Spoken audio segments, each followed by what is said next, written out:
stars in the sky. English lets your words soar high. Merits of knowledge, the key to the door, a world of wonders, and so much more. Painting the future, drawing your dreams with wisdom and colors, the brightest beams. Adaptation in animals. The natural place where an animal live and grow naturally is called its habitat.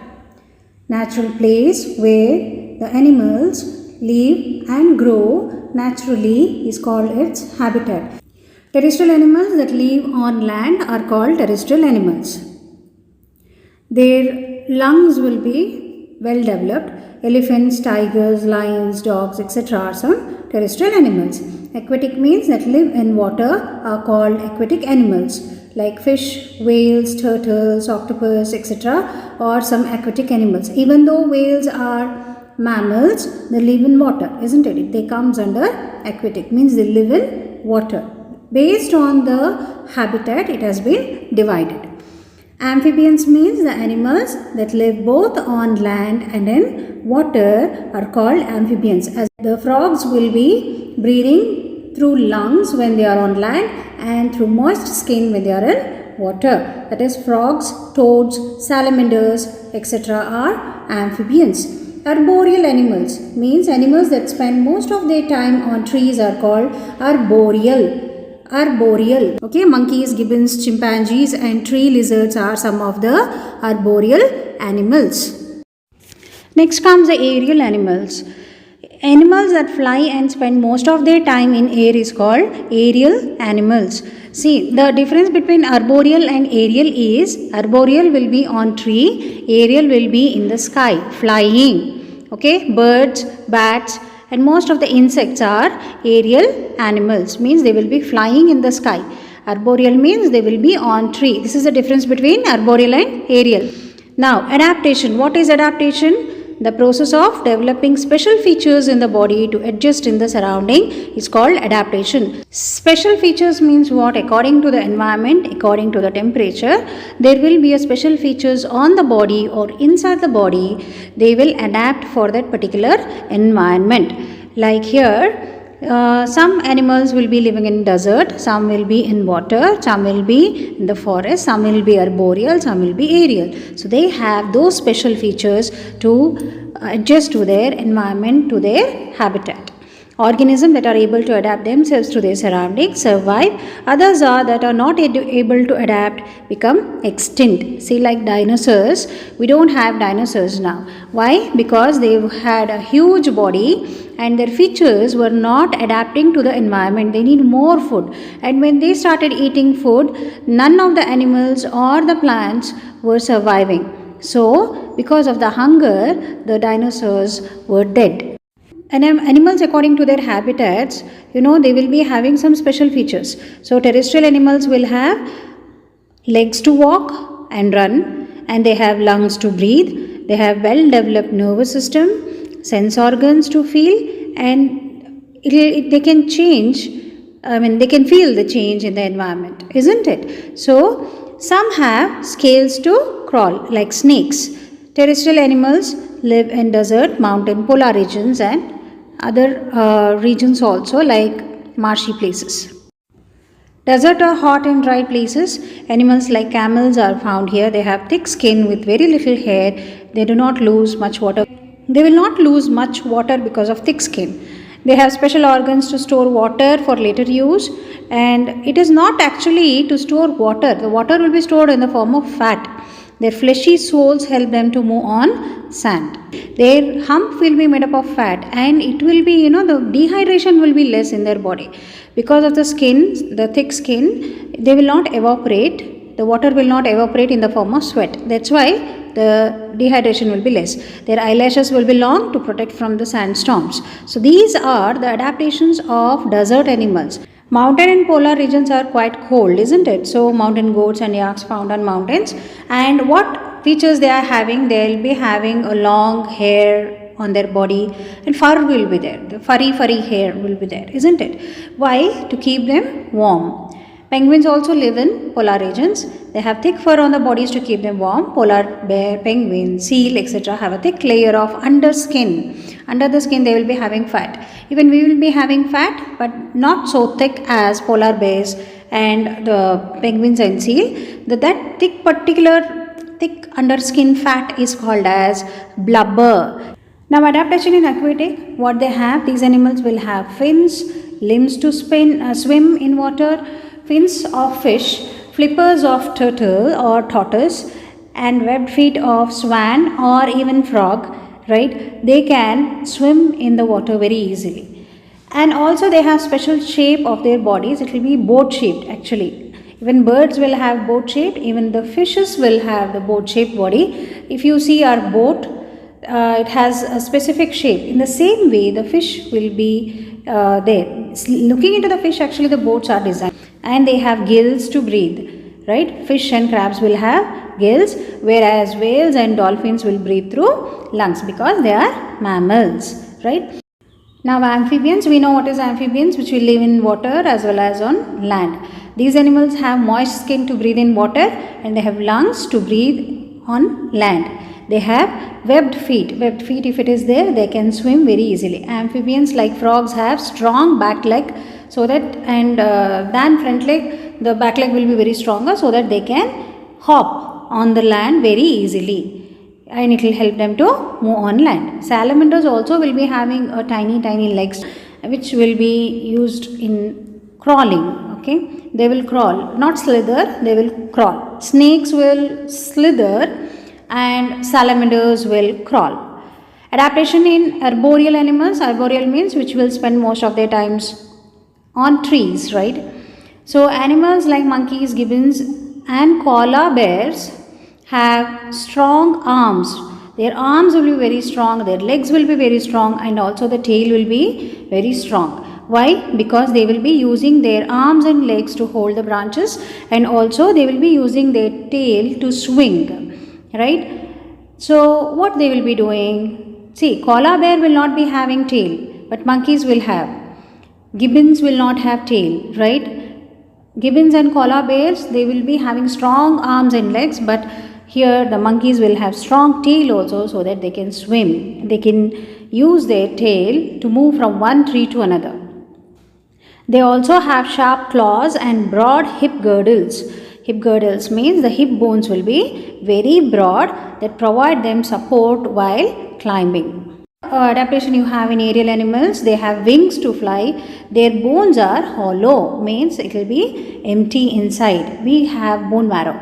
Even they will be having bone marrow, but it will be very light. The spaces will be there. Make their bodies very light. They have boat-shaped body like fishes, okay, which will help them to cut through the air very easily. This boat-shaped body will help them to cut through the air. Cutting through the air means what? When they are just gliding down, they will just cut the air and come. Means they will just pass the air and come. It will not become their barriers. Air will not become their barriers when they are flying. It will help them to fly.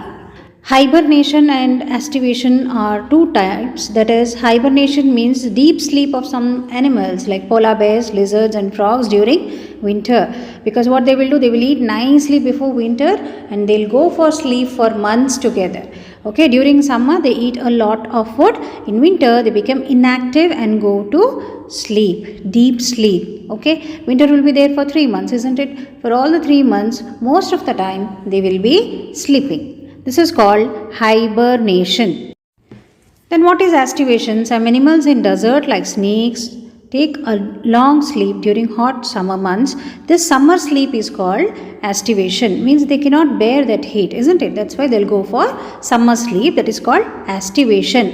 Hibernation, winter sleep, aestivation, summer sleep. Migration. Birds living in extreme cold places like Siberia cannot survive in the cold winter. So they leave their homes in winter and fly thousands of kilometers to warmer places in search of food and shelter. Moving from one place to another in search of food, shelter, that is called migration. The regular mass movement of animals from certain regions is called migration. Why they will move? In search of food, water, and also to breed. To breed means to lay eggs. The birds will move from one place to another. Always migration will take place in group. One bird will not move from one place to another. Usually the migration will take place in group. That's why it is called mass movement. Regular mass movement of animals of certain regions from certain regions. All the regions birds will not migrate. Okay, whenever it is winter there, they cannot survive. Their babies cannot survive. So they will move from one place to another. When winter ends there, then from here they will again migrate to the particular place. So they will go back, they will not stay here. It is Siberian crane and also humpback whales. Humpback whales feed in polar regions but move to tropical ocean when winter comes for breeding, to take care of their babies. Breeding means to take care of their babies, to reproduce and take care of their babies. Adaptations for protection. Some will have their own adaptation to protect themselves, not for the environment. Like we will protect ourselves by wearing clothes. We will protect ourselves from the sun, wind and insects, isn't it? So the same way they will be having their own protection. They cannot wear clothes. So what they will do, they have their own protection like camouflaging. Camouflaging means color and shape of some animals like zebra, leaf insects and grasshoppers are such that they merge with the surroundings. The color of the animals that will merge with the surroundings is called camouflaging. Camouflage means merging with the environment. Leaf insect will be there, it will be green in color. When it is inside the trees, you cannot make out at all. That is camouflaging. Zebra, when it is in between dry grass, you cannot make out the zebra is there. That is camouflaging. Arctic fox has changing, like chameleon. It will be changing the color. When they will be having brown coat in summer and white fur in the winter, because in winter they all around snow will be there. They will be having white fur and brown coat in the summer. Apart from the color, shells and spines will be there like tortoise, turtles. It is not tortoise, it is tortoise. Tortoise and snails have hard shells. Even the turtles will have, isn't it? Why they will be having? Because their bodies will be very soft. To protect, they will be having a shell, hard shell will be there outside. Porcupines and hedgehogs have sharp spines to protect themselves. Hedgehogs will have brown color spines and porcupines will have black. So the sharp spines will be there to protect themselves from animals, because they are very tiny animals. Any animal can easily catch and hunt. So to protect themselves, they will be having spines. This is also a kind of adaptation. Strong legs will be there in some animals like giraffe, deer, ostriches. You know why ostriches will have strong legs? Because their wings are not modified for flying, isn't it? They have to run very fast, or else other animals will hunt them. What they have very strong legs. Even the kangaroos will have strong legs. Okay, so when they can run fast, they can protect themselves from the enemies. Even they can kill with their strong legs. You know, they can kill other animals with their strong legs. Understood? And some will have poison like bees and wasps. They have stings. They use their stings to inject poison to the bodies of their enemies. One thing is, like when the bees will sting to other animal, when the sting will come out from the body, even the bee will die. Poor thing, isn't it? So bees and wasps, they will protect themselves. They think that somebody is going to harm. Herbivores will be having sharp front teeth, that is incisors will be there. They will not be having canines. Understood? Only for biting they will be having sharp front teeth and strong back teeth, that is grinding teeth to chew plant food, that is molars, premolars, and incisors will be there which will be very strong in them. Carnivores, they will be hunting and eating animals, isn't it? So they will be having sharp teeth, tearing teeth, that is canines. Only canines will be there, no incisors. So they will be hunting and tearing flesh of their prey. They have molars also to chew the bones and the muscles. Omnivores like crows, bears and human beings, we will be eating both plants and animals. That's why we have incisors, canines, we have premolars and molars. Parasites. What are parasites? Some animals will be depending on others. we have seen the dodder plant, which will be depending on other plant, isn't it? In the same way, some animals will be there which will be depending on other animals, like lice on your hair. It will be bed bugs, right? What do you call, which will be sucking your blood. It will be on the bed, that is called bed bugs. And we'll be having tapeworms and hookworms. These will be in your stomach. The animals which live in or on the body of other animals are called parasites. Some animals will be on your body, like bedbugs and lice, leeches will be on your body. Tapeworm, hookworm will be inside the body. So, any animals that live in or on the body, those are called parasites, which will depend on your blood or on your food. Those are called parasites. And when the parasite is on us, like suppose if the tapeworm and hookworm will be inside, ringworms, all these worms will be inside our stomach, so then we will be called as host, because we are providing food for those animals. Scavengers means they also depend on dead animals. They will not hunt and eat, they will be depending on the flesh of dead animals. The leftover flesh will be there, like the lion or tiger, they have hunted some animal and it has eaten and left. Those left animals will be eaten by these vulture and hyenas. That's why even they are also called as scavengers, because they will be keeping the forest clean. They will clean all the remaining dead part of the animals.